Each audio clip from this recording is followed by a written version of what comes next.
Really, if we could follow the cycles, we'd be a lot healthier, because it's a time to be in stillness and relaxing, and we've lost all of this. As we connect with nature wherever we are blessing the earth and we're blessing the planet, so that it does kind of create a whole. You know, we're inspired by spirit. So receiving download, receiving ideas, receiving answers to my questions, it's a must. It's a non-negotiable. Hey everyone, it's Sophia from Sacred You. Thank you so much for being here. A quick message before we dive into today's discussion. You may have been watching our videos, but have not had a chance to hit that subscribe button. So if you have gained value from our conversations, from our channel, it would be so appreciated for us if you would hit that subscribe button below right now and even give us a like. What that means is not only does it allow us to grow our subscriber base, but it also allows us to bring in even more guests for you to listen to. And you will be one of the first ones to be notified. So please hit that subscribe button and let's get started on today's wonderful panel discussion. Hello and welcome, everybody, and especially to our beautiful panelists, Rainbow and Anick, who I will hand over to them in a moment. My name is Julie Nelson. I have been involved with the Sacred You community for 2 or 3 years now. I've lost count. It's a beautiful community, beautiful, amazing people that we have here. And before we go on to to our topic, I'm just going to I'll grab one of the ladies to introduce themselves. All of our contact details will be in the comments section below, so you can easily connect in with us. And just for myself, I am Rich Julie Nelson, actually, and the rich actually represents rich in life. I am a practicing witch of quite a few decades, a clinical aromatherapist, an artisan botanical perfumer, and I work with women to support them and lead them into rising unapologetically in their truth. And right now is a perfect time for this. Rainbow, would you like to introduce yourself? Just going down my column. Okay, sure. I guess my sound is on. I am you could say, retired holistic medical doctor. I'm not retired, but I'm not practicing medicine. And I was an anthroposophical doctor for decades. And that's a very spiritually based form of doing medicine. I have always been involved in longevity. And what that really means is to get people getting healthier every year of their life. So that means getting, if you're not well, and then finding a way to continue that. I've worked a lot with women, especially gynecology, fibroids, that kind of stuff. I am a fasting expert. I have been supervising therapeutic fasts for 47 years, and it's really my passion. And I'm a Qigong artist. I don't think I'm the typical holistic doctor either, because it's very spiritually based. Yeah, I understand and I love it. And when we've been on this earthly plane for a few decades, we have much to share because we've experienced so much. And it's like, where do I start? And Nick, would you like to introduce yourself, please, lovely? Hello, everyone. I am Anick Patry. My accent is French-Canadian from Quebec, and I've been in the field of spirituality and personal development for over 30 years. I was born in the soup, in a magic potion. And so I devoted my life, and I'm fully committed and very passionate about helping heart-centered entrepreneurs, mainly women who are spiritual leaders, to actually embody their highest joy and to own their creative power so that they can be well paid to do what they love, to share their voice in the world in a way that feels aligned and juicy for them. So yeah, that's what I do. I've created a modality that's very powerful. It's called voice tapping. So that's one of the powerful instrument that I use, is using your own voice to free yourself, liberate yourself, and be in your power. Beautiful. And I have known Anick for a while now, several years, and I love seeing what you do, and I've known Rainbow for a short time. So thank you for being here, ladies. We are going to talk about one of my favorite topics, and that is enriching our lives through embracing nature's sacred flow, and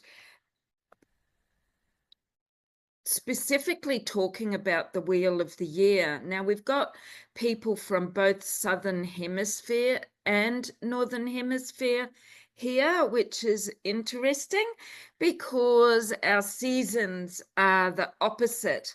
And even though in Australia we have a lot of people celebrate the Northern Hemispherian times, they're actually out of sync with nature. And this is something that I love to educate people on, because we are nature, she is us.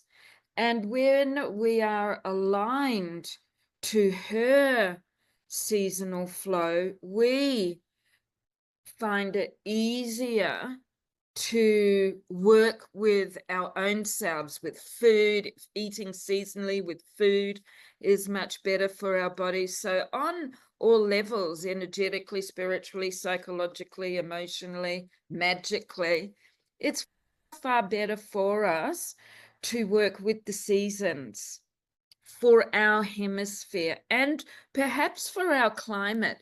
So it can get a little bit tricky depending on where you live in the world.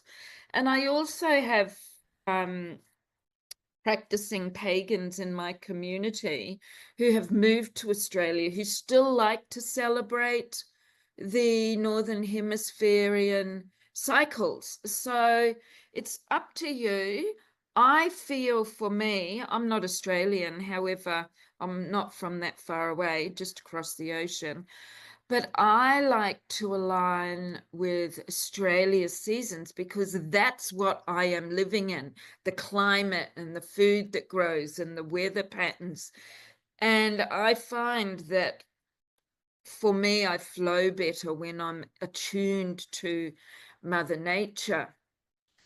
So we're living in a world that spins very fast. And there lies a rhythm of ancient and wise whispering through the rustles of the leaves, the rising sun and the turning tide. This is the rhythm of earth, the sacred spiral of the pagan wheel of the year, which is where many other cultures have taken, and not so much many other cultures, more the Christian culture has taken and worked it in with their own rites and rituals. So with the Sabbats, which is what they're called, we have 8 magical days. And this brings us to 8 soul deep invitations to slow down, tune in, and come home to the truth of nature's eternal dance. So rooted in ancient pagan traditions, from the wild Celts to the wise witches, wild goddesses, males, females, every gender, the wheel honors the cycles of the sun and the land, planting, blooming, harvesting, resting. each festival called a Sabbat marks a turning point in the seasons. And they are quite different to the seasons that we are aware of. And because often their dates are before our season begins or after our season begins, as we traditionally know it, because they work with the cycles of the sun. And each year, there are actually traditional dates for each Sabbath, but each year, because of the cosmic movements and the sun, the dates actually change yearly. And so some people stick to the traditional dates, which is fine. I tend to dance with the dates that come up in that year. However, sometimes I do both because I just love to celebrate the seasons. So it's really interesting because I'm just holding a Samhain event this week, which is the Witch's New Year. So for us, this is when the new year begins. And Samhain is what some cultures have taken on, or not cultures, but sorry, religion have taken on as Halloween. And in the Northern Hemisphere, it is the 31st of October is the traditional date. And for us, it is the 30th of April or the 1st of May, which in the Northern Hemisphere you call May Day, which is Beltane. So it can get a little bit confusing, but I just wanted to share a little bit about that. And when we follow this wheel of the year, however we choose to do it, we really do. It helps us to return to balance. Remember that we are not separate from Mother Earth. We are, nature is us. We are all one. I invite people to let this ancient rhythm be their compass. Let them, so for example, with Samhain, this is where the veils and Beltane are the thinnest. They're the times of the year where the veils between the spirit realm and our earthly plane are the thinnest. And so it's not uncommon for people to tap into ancestors with the spirit realm, especially with Samhain, because that's what it's known for. And I'm going to share a document after this call in our thread so that you can have a quick read of what each season represents and how we can actually honor it and dance with it. And I'm really curious to know do any of our guest speakers here have a favorite Samhain? Favorite Sabbath. Mine is Samhain, then Beltane, but I do love them all. And because I love all things spooky, and as Halloween has always been about spooky, and it's just something that I really love. Rainbow, do you have a favorite Sabbath? Do you follow them? I'll put our questions out in a second. Well, again, it's hard to choose, but I think I do. I have often lived, I'm in Southern California in the desert where it gets beastly hot. But most of my life, I've lived with a real extreme 4 seasons. And so I have to say, I think it's called Ostara, or really I would say the spring equinox. For me, also having lived in these really dark, cold New England kind of places, it's when I can look forward to having more light. And I think that's one of the things that I really appreciate about it, that we're turning the corner on having more light. But it's also, I think for me, being a fasting expert, I call my groups the Rejuvenation Project. So it's that energy of rebirth and rejuvenation that I really connect with professionally, and I think also personally. I love that time when you can look forward to not just more light, but little green shoots and that kind of rebirth and new life. That's where I connect. Yes. And so you would have just celebrated Ostara, and a lot of people would know it as Easter. And even in the Southern Hemisphere, we have just been, I haven't because I don't celebrate it, celebrating Easter, but it's the wrong time of the year for Easter here. And I don't actually follow the Christian rituals, I follow the pagan. Yeah, Ostra is. I thought it was interesting this year. I don't celebrate Easter, although I'm not opposed to it either. No. But I also know, being a New Yorker, the Jewish holidays are going on. But on Sunday, a few days ago, I am actually, I guess you could say, a Sikh.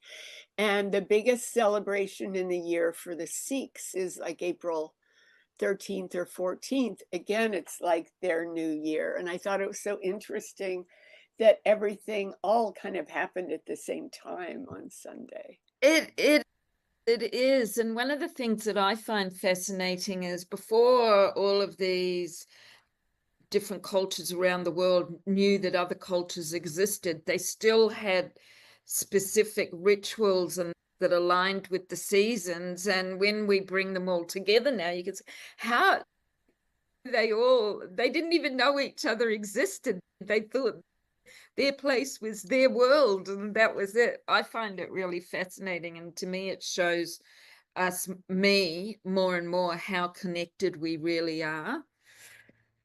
And Nick, do you have a favorite Sabbath? I really love Halloween. I'm a fan.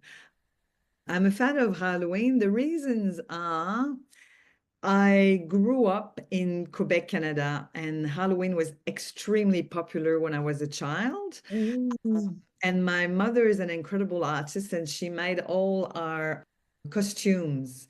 And I used to love dressing up and becoming this character, this persona. And at schools, we always won the best prizes for it.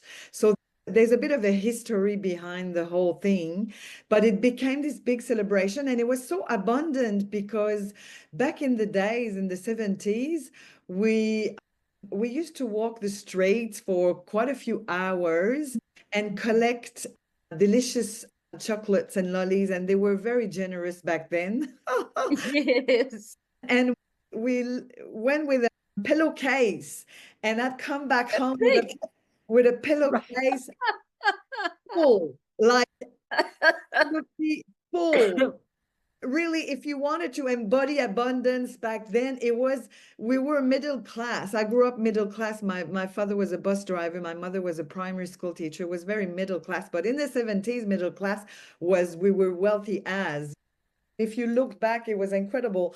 And so for me, it was the whole preparing with mom, making the costume, deciding on the theme, getting ready to win the prize, collecting this abundance of lollies. We'd had lollies for 2 years, and coming home, like putting it on the carpet in the basement with the fireplace, and it was such a celebration, and it stayed with me. It really sticked. And the celebration of the next day, the 1st of November, is the celebration of the dead people. Celebrating dead people on the 1st of November.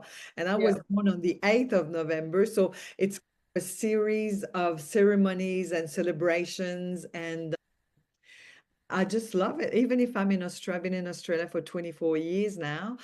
On the 31st of October, for me, acknowledged, and sometimes I go with my neighbors and I have a glass of wine and I just watch the kids like walking with their fun. Have fun and celebrating. And yeah, that's the acknowledgement I want to share here. Yeah, and that's beautiful. And to get a pillowcase full of treats is huge. These days, it's like a bowl about that big. Yeah. Did you do that in New Zealand as well? Did you? We celebrated Halloween more within our family. I think my mum was too scared to let us walk around the streets. Right. No, and it wasn't that it was even rough. I think that was, and also Christmas Yule was the big thing with us. I personally loved Halloween. I loved it Yeah, when right. we'd decorate all our classrooms with bats and witches' hats and pumpkins and things like that. And with Samhain, as I'm about to celebrate it, it's very exciting. I like to do Samhain and Beltane each year now. Mhm. Yeah, so let's get into a few juicy questions, and thank you for sharing your points of view and what you love. I've already shared like a bit of a story about what it represents for me. What are the benefits of following the wheel of the year for you or recommending it to somebody else? And we've already done what's your favorite Sabbath and why. So what do you think benefits are? I know for me, community coming together is really important, and the joy and the fun and just celebrating. Anick, do you want to share? I guess I really enjoy and believe in rituals. Mm-hmm. Rituals, we are creatures of habits. And you may as well anchor some powerful rituals, intentional. Like I really love the cacao ceremony, dancing, somatic practices. I've created the modality voice tapping. So everything that involves singing and movements and your whole self-expression through a ritual, intentional ritual for manifesting abundance, money, manifesting love in your life, manifesting a new program, a project that you want to put together, an event, a TEDx talk, like something that you want to manifest in the world. Because I'm assuming a lot of women here are entrepreneurs, have businesses. So Yes. having intentional rituals and mixing embodiment practices with songs and sound healing, and prayers, and writing it down, letting go in the fire what no longer serves, and really being clear and intentional about what you desire to create from a heart space. Yeah, I'm a fan of these rituals. I do them regularly. Either I host them, I co-facilitate them, or I attend them. I'm going to Yeah. one night, a big dance with about hundreds of people, and we create an altar, and it'll be intentional. It'll be a form of like really expressing myself and entering into this new season here in Australia. It's autumn. So I think at least having 4 a year is really important for each season. Yes. And really marking the season and being aware of what I've created in the last quarter and what I haven't created. And so then you gain clarity of where you have put your energy, where you have focused your attention, your energy, where you Yep. your power. Yeah. Nice. And just before we go on to rainbow, I just want to say, so in the Northern Hemisphere, it's about new beginnings right now. And even though we're in the witch's new year, if we look and follow the moon, which I also bring into it because I work with the moon, we are coming into dark moon. And so this is a time about releasing and letting go. So with Samhain, you can really focus on letting go of that which no longer serves you, to clear the path and put your desires out there, which we will be doing at the event. And it's very exciting. But also with new beginnings, we actually, for the Northern Hemisphere, we've got the new moon coming in for you in the north, and the moon is a very powerful energy, feminine intuition, feeling. Venus is about abundance and beauty and life force and victory, also determining the outcome. And she's in Pisces, which is highly intuitive and compassionate. And Saturn is about, Saturn people will often say is restricting. I like to think of Saturn as our teacher on the earthly plane. So Saturn's going to present lessons for us. Anyway, there are some things that you can perhaps bring into your rituals over this time, whatever hemisphere you're in. Rainbow, what do you? Oh, I just find it so fascinating that we're on opposite ends of the earth, really, and experiencing in nature kind of the opposite things. And I have this vision of, people in the time of, for me, it's the beginning now of spring, and just crossing around the world, that people are all moving forward in their own way. I just find it fascinating if people are connecting with nature, that we're not doing exactly the same at the same time, but we're all, I don't know, I just see this sort of movement of. It's a cycle again, isn't it? We're celebrating the opposites, but it's still bringing the intentions together. I find it fascinating that I can talk to people, especially in the US, if they're 14, 15 hours behind, and I'm a day ahead of them. I mean, that just still, it's like, God, I'm going back into or you're coming into the future and I'm going into the past. It's really fun. It's really strange, but it's comforting to know. I think in a class that I did earlier today, I don't know, she was talking about maybe being in your truth and being yourself is a blessing on the earth or whatever. That as we connect with nature wherever, we are blessing the earth and we're blessing the planet, so that it does create a whole. Yes. I mean, for me, I called myself a coach, oh gosh, in the 70s, long before it became a trendy profession. It's when I was practicing medicine, I saw my job as to empower people to heal themselves. And so I never took that role of, I'm the doctor and you're the victim. It was always the idea of empowerment. And I called myself a coach. I'm just here to love you and support you to do your own work. At the same time, I still, for many years, practiced medicine. So I think that I still have that side of my brain or whatever, looking at things, I think, from the perspective of healing. So when I look at the wheel of the year, or the nature going through, for me, it's a sense of connection with something bigger than I am.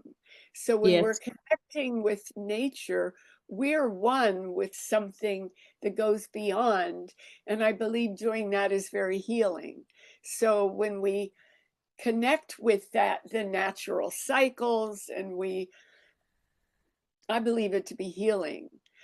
As an anthroposophic doctor, one of the things we talk about a lot was the concept of rhythm. In other words, there's a natural rhythm, whether the heart beats, or we breathe this rhythm, or the sun, or everywhere in nature, there's a rhythm. And we need that to be healthy too. We need to be connected to some kind of rhythm in our let's say in our bodies, there are three. There's the rhythmic system, the nervous system, and the metabolic limb system. The nervous system in the head and the nerves. The metabolic limb is in our metabolism, in our ability to move, in our legs and all that. But the rhythmic system, the heart and lungs, mediate between the two. And that's in a sense their job, to mediate between the nervous system and then the unconscious, I'm just digesting food kind of system. Yes. And so I think anything that connects us to that rhythm is in itself very healing. Yeah, absolutely. And the earth has her rhythm through the seasons, and as does our body. I absolutely agree. And our next question is, how can we or people integrate the wheel of the year into their lifestyle? And I've also added, do they need to be on the path of witchcraft, paganism, Wicca, Druidism? That latter half of the question, I say no. Even that's my path, and I'm quite really like tapped into that. However, I think there's so many different things that we can do in our daily lives, and one of them is eating well, healthy, nutritious food, which is pretty hard to come by these days, I'm sad to say. I've just acquired a 10-meter by 1-meter garden plot so I can grow my own vegetables. So I'm absolutely stoked, because I lived off grid for 8.5 years and we were quite self-sustainable, and it was beautiful.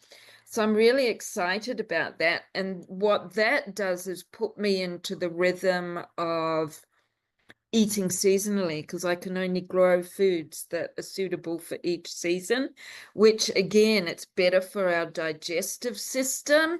It's better for every part of us. It's better for us, because that's the way we're connecting and aligning to Mother Nature and her rhythms.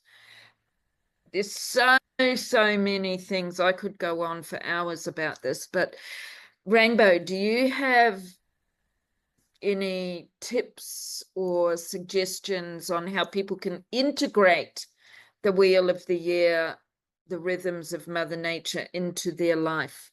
We know ritual is really important, which can come into everything, the way we eat, our showers, our bathing, or everything. But is there anything other than that you would recommend? Yeah, because I don't particularly follow these paths. I'm not following them, but I'm not following the pagan or witchcraft kind of things. And I think, again, through anthroposophy and the anthroposophic medicine, it is very much connected to the planets and it's very much connected to nature. And I think anything that we can do to connect with it, I think just being aware, and it was more extreme when I lived back east, when we had severe winters, but to understand the effect that this has on our consciousness.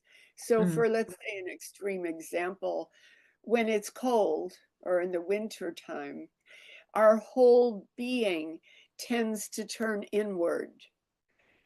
Our consciousness gets heightened because we're not in our sort of, what do I say, our lower body, where the extreme when it's warm and we're just out lazing around in the sun, those extremes, but it affects our consciousness. And I think if we go with the natural tendency is when it's winter, we withdraw inside. And when it's summer, and these are the extremes, our etheric body streams out of us into nature. And so I think going with that kind of a flow, understanding that's a natural thing, that our etheric body, our physical body wants to just ooze out, and we become less conscious in a way, and understand that when the consciousness is going in, that we can allow ourselves to be in that quieter place of a consciousness. So I think just in one sense, understanding how nature is affecting our physical bodies, even in our consciousness, and Yes. let's say go with the flow. I don't think it I don't think it's something people are very aware of. I think people tend to live the same all year round, which is again why I think perhaps acknowledging the seasons or the wheels and allows us to be more in connection with nature rather than every day is the same and it doesn't matter I'm going to do with this, whether it's because that's also, if we can allow the natural energy of nature to inform how we are inside. And so I'm not suggesting any particular rituals other than an understanding and an awareness of what is nature telling me I need to do right now. Mm-hmm. In my consciousness. But in terms of another ritual, which I do this year round, but particularly, I'm a fasting coach. Yes. I love fasting in the spring because it truly is a rebirth. There's the turnover rate of our cells is speeded up. That's always true when we fast, that we essentially become young. The turnover, the death rate of our cells, which happens all the time, anywhere from a few hours to years with the different types of the body, but it's speeded up. And I think having that as I like doing it on New Year's too. It's a new year, but I think particularly naturally, the spring is a time of rebirth, and fasting can be a ritual as well, for sure. Yeah, absolutely. It's It is cleansing the body. it's a spiritual process. And even though intermittent fasting is so popular now, it's not really a fast, it's a diet. But it doesn't matter. Fasting has nothing to do with food. It has to do with going inside and allowing your higher self to rejuvenate you. Yeah. So, that's one of my favorite rituals for sure. Beautiful. Beautiful. It's great. And for the seasons too, as you said, spring is a time of waking up. All the new growth is coming out. Summer, we step out and it's like that Leo sun. I'm here. Let me be seen. And then autumn is the harvest. So the gathering and collecting of what we need, so that through the winter months, we, like the earth, she becomes dormant. And really, if we could follow the cycles, we'd be a lot healthier, because it's a time to be in stillness and relaxing. And we've lost all of this. And yeah, I truly believe it has a lot to do with health and well-being on all levels. What do you think, Anick? How could people integrate the seasonal changes or the wheel of the year, which are quite specific? And I understand that you both don't follow the pagan wheel of the year, which is totally fine. But just if you think of the seasons, how could you integrate? And it only has to be simple. Like for me, I love walking in bare feet on the earth, or hugging a tree, picking a flower and smelling it, or smelling it arise. Thoughts for you, Anick? Yeah, I like you both, ladies. I'm a fan of nature. I'm a nature lover, and I live next to the ocean. That was my dream as being a Canadian, I grew up in the snow, and so I made this dream happen. I live in Australia by the beach, and it really works for me, for my nervous system, for my physical body.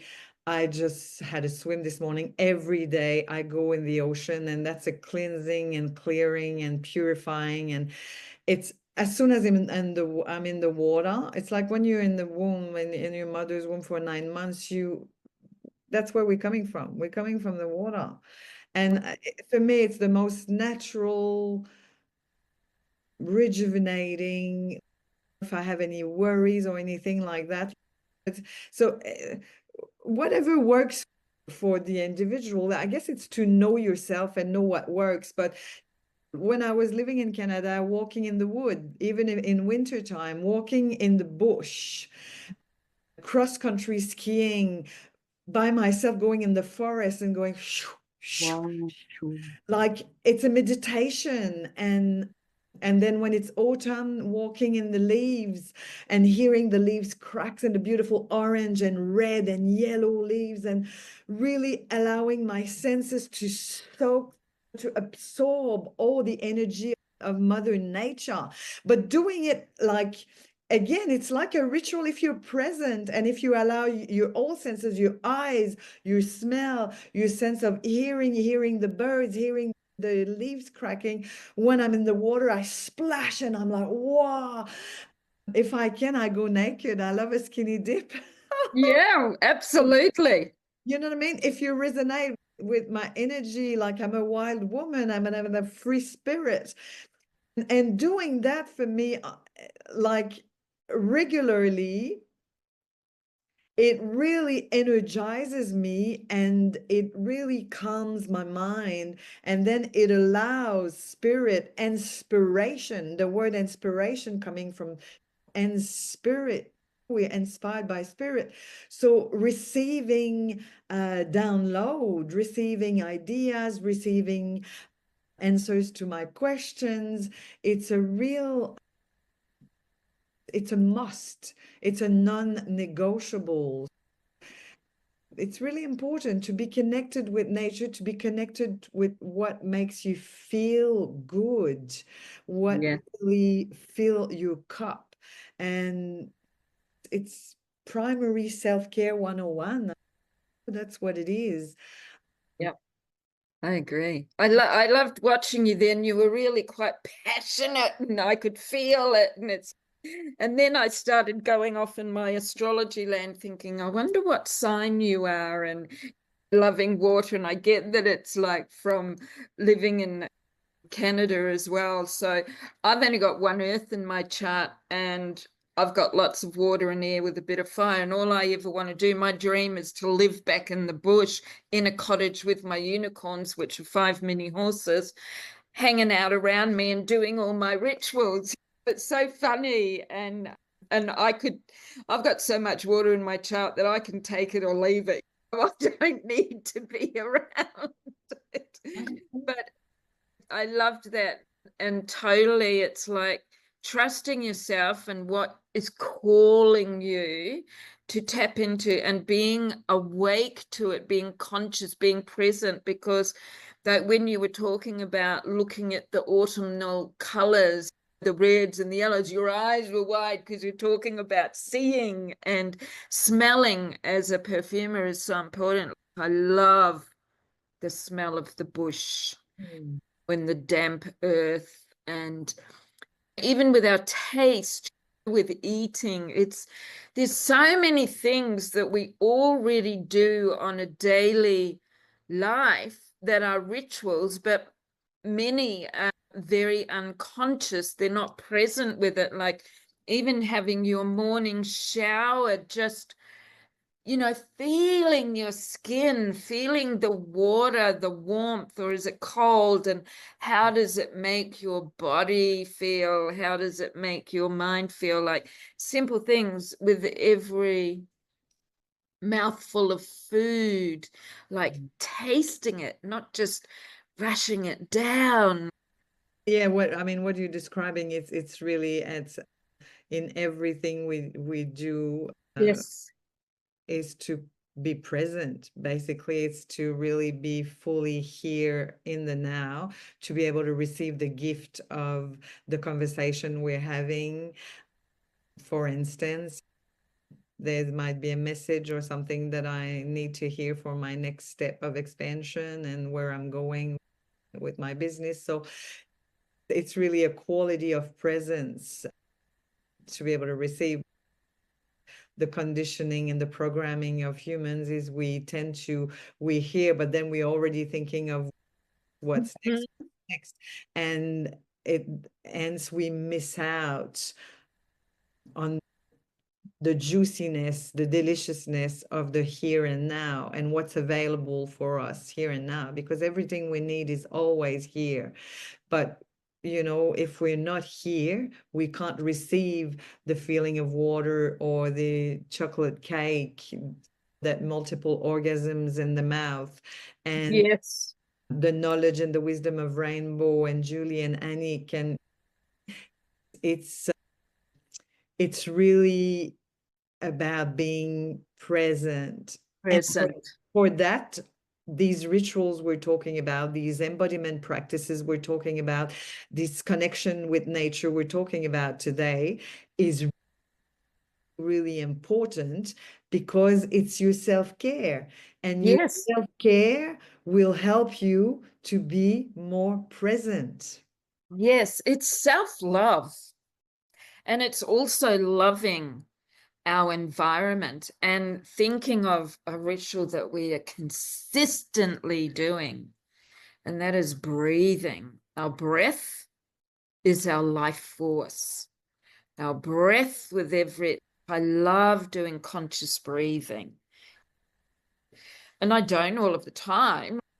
I wouldn't get anything done probably if I did, but when I'm sitting for a moment or just thinking, or when I'm doing meditations or visualizations, or every now and then when I think about it throughout the day, it could be when I'm driving, it's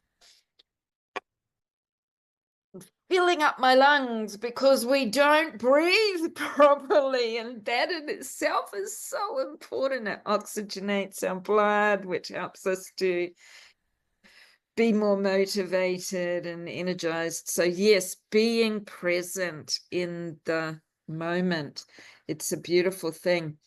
I don't know about you ladies, but I actually have a Samhain spell bottle recommendation that I'm going to offer. Would you like to offer a spell of sorts? Now remember, a spell, it can be an affirmation. That is a spell. It's speaking words. It could be a mini ritual. And I'm going to offer a Samhain spell that we will be doing on the weekend. I won't go into the whole details of it. So have a think if there are perhaps 3 powerful affirmations that you could think of, or a mini ritual that could be a part of our daily routine and what we could bring into it. And it could relate to what season we are in, and we can go from there. So one of the things that I love, so I'm a clinical aromatherapist of 35 years, and with that I do artisan perfumery and natural perfumes. I only work with Mother Nature. And our sense of smell is one of our most powerful senses. It actually is the most powerful, yet it's the most ignored. And it has a direct link to our brain. And so, for example, I'm combining perfume here with the spell bottle. I'm working with the goddess Nyx, who is the goddess of the night. She is actually the most powerful deity that there is, and often not mentioned more. There are many more goddesses and gods that are spoken about. She's not actually a goddess. She is an energy. And she is connected to the moon. She wears a cloak that is just lit up with beautiful stars. So she is the night sky goddess and very powerful. So with a little bottle or a little jar, what you can do is, I'll give you a simple 3 essential oil blend to connect in with Nyx, because she's mighty powerful and she's very much like Lilith, but even more expansive, unapologetic. Think of her as like her cloak is the sky at night. That is those stars shining down over us. And I'll pull out oils that are more easily available. So jasmine, vetiver, and ylang ylang. So jasmine is an oil that is ruled by the moon, and it's an oil of seduction. So you can seduce the world with your magic. And vetiver holds a container to ground us, also ruled by Taurus and Venus. So there's that abundance and sensuality and victory. Venuses can be used for determining the outcome. And ylang ylang, which is, she is very bold, very sassy, very courageous. She's unapologetic, very scorpionic energy. And so you could put, just as an example, 1 drop of each into your spell bottle. And I always love to add rose petals, dried rose petals, for love and being in your sovereignty. It's also protection. And then you may find that you feel drawn to put in another herb. So I'm just thinking you might be drawn to another herb. So trust yourself and put a sprinkle into it. I like to use cinnamon because it's swift magic. So it brings something to you or can release very swiftly. So it could be a pinch of cinnamon or a cinnamon stick.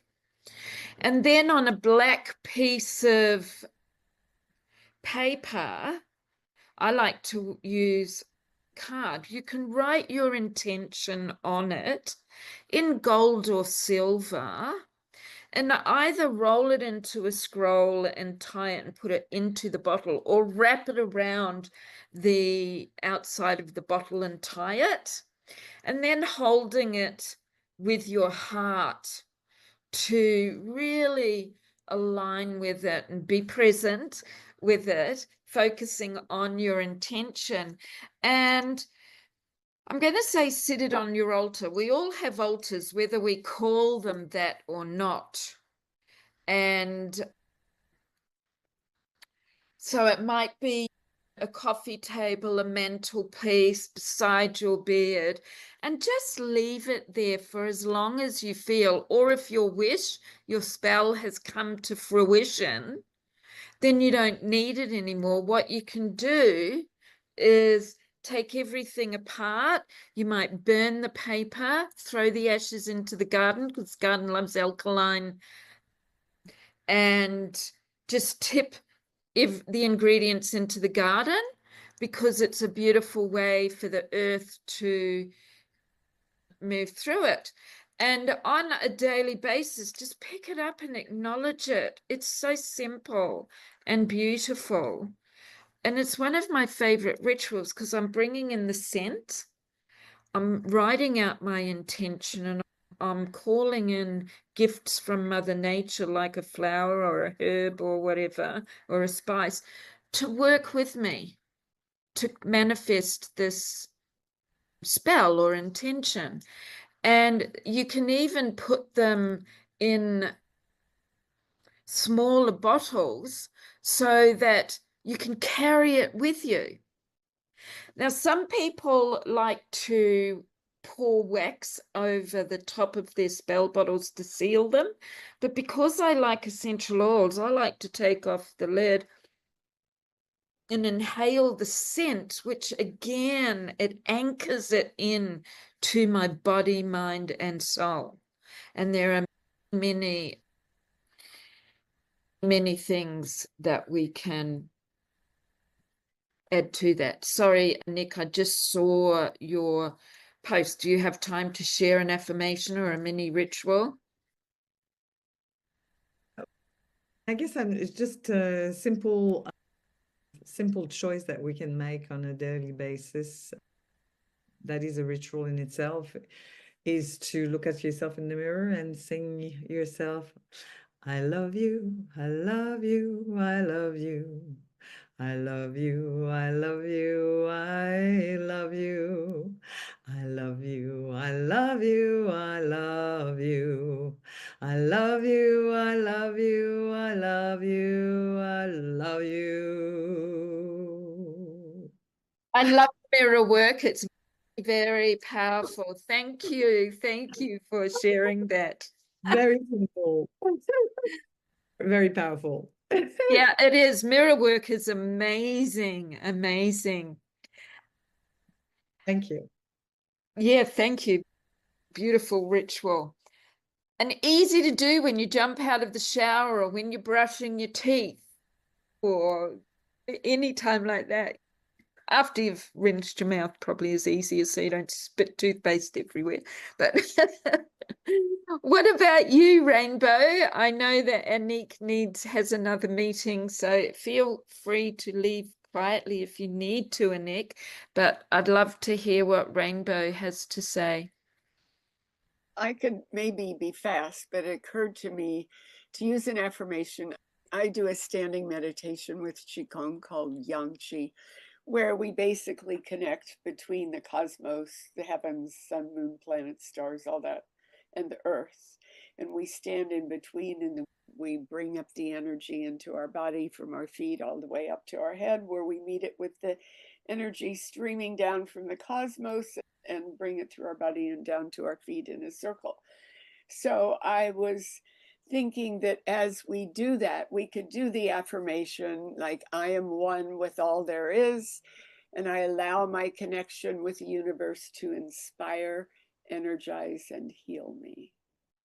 I love that. And I'm going to invite you both to actually, when you have a moment, to put them in the comments when this is posted, because I think that's beautiful. I used to do Qigong and I've just started again. It's such a beautiful practice, and I love that. Thank you, Rainbow. Oh, beautiful. And I think Sophia is going to come on to share any updates, etc., with Sacred You. But thank you both so much. It was really beautiful.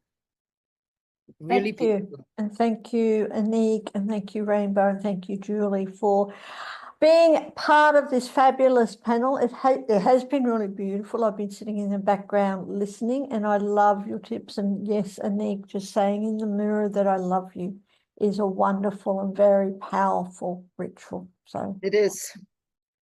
okay, and do, for everyone who is watching, do click on the links below to check out all these beautiful women and everything that they have to offer, who've just given an hour of their time to share their passion.